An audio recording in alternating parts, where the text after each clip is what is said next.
Hello student, तो आज हम लोग देखेंगे जियोग्राफी का चैप्टर नंबर 1 जो कि खंड में दिया गया, खंड में बांटा गया। तो खंड खा में हम लोग देखेंगे जल संसाधन। ठीक है, आप लोग यहाँ पर देख सकते हैं एनसीईआरटी का बुक है भारत संसाधन का उपयोग, यानी जियोग्राफी का हम लोग चैप्टर 1 का खंड खा का आप लोग को हम यहाँ पर क्वेश्चन आंसर बताने वाले। तो आप लोग वीडियो को अंत तक देखिएगा। तो ये जल संसाधन का इसका पूरा ऑब्जेक्टिव के साथ आपको पूरा इसका आंसर क्वेश्चन करवाने वाले। ठीक है, लघु उत्तरीय और दीर्घ उत्तरीय दोनों। तो आप लोग वीडियो को अंत तक देखिएगा। तो आइए यहाँ पर हम लोग देखते हैं, पहले ऑब्जेक्टिव देखेंगे, उसके बाद हम लोग सब्जेक्टिव प्रश्न देखने वाले हैं। ठीक है, तो बात टू नेक्स्ट प्रश्न का ये मतलब है कि आपको ऑब्जेक्टिव प्रश्न है तो आपको 1 नंबर में ये पूछा जाएगा। ठीक है, तो पहला क्वेश्चन देखिए क्या कर रहा है। पहला क्वेश्चन कर रहा है, बृहद क्षेत्र में जल के उपस्थिति के कारण पृथ्वी को क्या कहते हैं। तो पृथ्वी को क्या कहते हैं, सभी लोग बताइएगा। पृथ्वी को क्या कहते हैं, क्या कहते हैं?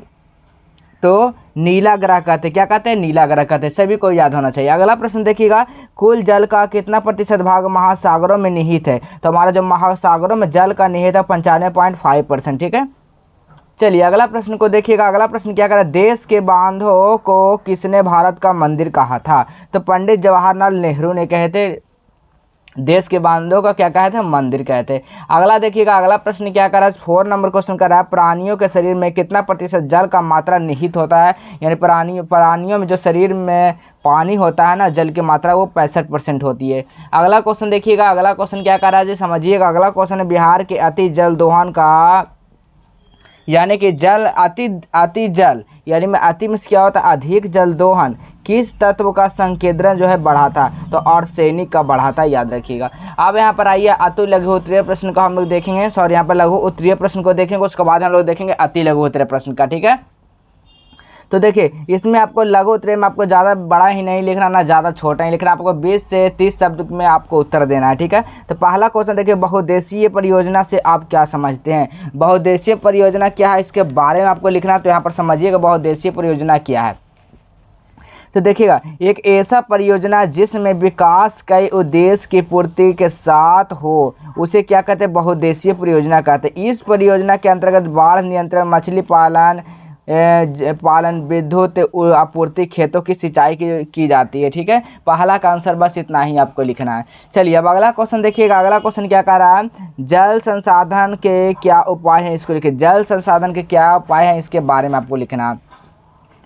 तो लिखिएगा हेडिंग डाल का आपको कि जल संसाधन का उपयोग कृषि में सिंचाई के अलावा मनुष्य, पशुओं और अन्य जीवों के पीने के लिए, शक्ति के उत्पादन, गंदे पानी को बहाने, सफाई, मछली पालन, मनोरंजन, औद्योगिक कार्य एवं सौर परिवहन में किया जाता है। ये आपका जल संसाधन का क्या हुआ, उपयोग हुआ। ठीक है, चलिए अगला क्वेश्चन देखिएगा जी। अगला क्वेश्चन क्या कर रहा है, समझिए। इसी तरह आपको लिखना है, क्योंकि हम आपको किताबी भाषा नहीं, आपको अपने लैंग्वेज में ही बता रहे हैं। ठीक है, चलिए अगला क्वेश्चन देखिएगा, अंतर्राज्यीय जल विवाद से आप क्या समझते हैं। अंतर्राज्यीय जो है इसका जल विवाद से आप लोग क्या समझते हैं। तो लिखना है इसका अंतर्गत विवाद क्या के कारण क्या था। इसका कारण जो है जनसंख्या में तीव्र वृद्धि, यानी कि अधिक वृद्धि, कृषि में विकास, शहरीकरण, औद्योगिकरण आदि कारण जल की क्या है, मांग में लगातार क्या हो रही है, वृद्धि हो रही है। यही आपका इसका मुख्य कारण, यही लिखना है। ठीक है, चलिए अगला क्वेश्चन को देखिएगा।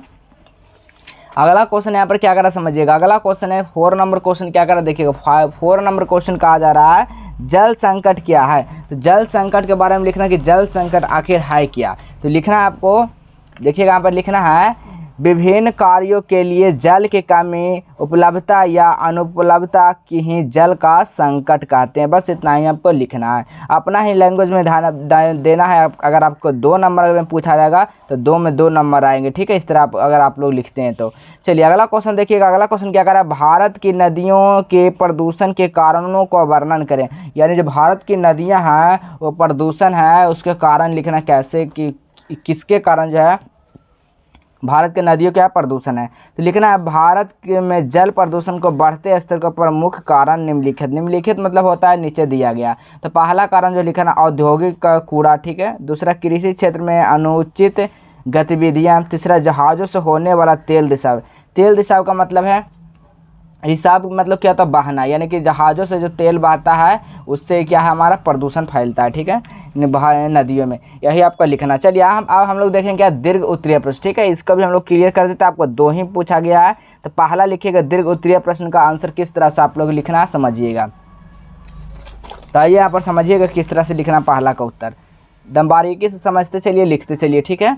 पहला का उत्तर लिखना है जल संसाधन का नियोजित एवं विवेकपूर्ण उपयोग कर जल की बर्बादी होने न देना ही जल का क्या कहलाता है, संरक्षण कहलाता है। अगला यहाँ पर आगे इसी में लिखिएगा कि आज पूरा विश्व में जल संकट की स्थिति से गुजर रहा है, भविष्य में जल संकट की उपस्थिति और भी गंभीर ना हो, इसलिए हमें जल की संरक्षण करना आवश्यक है। यानी कि कहने का मतलब यहाँ पर ये हो रहा है कि आने वाली पीढ़ी और इससे गंभीर ना हो, इसलिए हम लोग जल को संरक्षण मतलब क्या होता है, बचाना, ठीक है। बचाइए, जितना काम हो उतना ही इसको पानी का बर्बादी कीजिए, ठीक है, यही कहने का अर्थ हो रहा है। यह पूरा मानव जाति तथा वनस्पति जगत आदि के पृथ्वी पर जीवित रहने के लिए अति आवश्यक है कि हम जल के संसाधन का संरक्षण करें। यानी जल को हम लोग बचाइए, संरक्षण कीजिए, उपयोग जितना होता है उतना ही उपयोग कीजिए, ज़्यादा जो है बर्बादी नहीं करना चाहिए, ठीक है, नहीं कीजिए। अब इसका जल संरक्षण का उपाय लिखना, क्योंकि इसमें जो है ना दो क्वेश्चन बन रहे हैं। जल संरक्षण से आप क्या समझते हैं, इसके उपाय क्या है? तो जल संरक्षण का उपाय जो है वो भूमिगत जल की पुनर्पूर्ति, जल के प्रदूषण से होने यानी कि जल को प्रदूषण होने से बचाना है हमको। तीसरा है वर्षा जल का यानी कि संग्रहण करना, जो भी वर्षा पड़ता है, जो भी वर्षा होती है उसको हम क्या करें, जल को इकट्ठा करना चाहिए किसी गड्ढा या किसी क्षेत्र में, ठीक है, या इसी को वर्षा जल को ग्रहण करना यानी कि संग्रहण करना यानी सिंगारना, ठीक है, यही आपका। तो चलिए यहाँ पर सेकंड का जो उत्तर है आप लोग खुद से इसका प्रैक्टिस कीजिएगा, आपको बुक में आपको दिया गया वर्षा जल की मानव जीवन में क्या भूमिका, इसका लिखना है। इसके संग्रहण पुनः चक्रण के विधियों को उल्लेख करना, आपको इसी बुक में मिल जाएगा, आप लोग खुद से भी प्रैक्टिस कर सकते हैं, ठीक है। तो इस वीडियो में इतना ही तक, फिर मिलेंगे अगले चैप्टर में।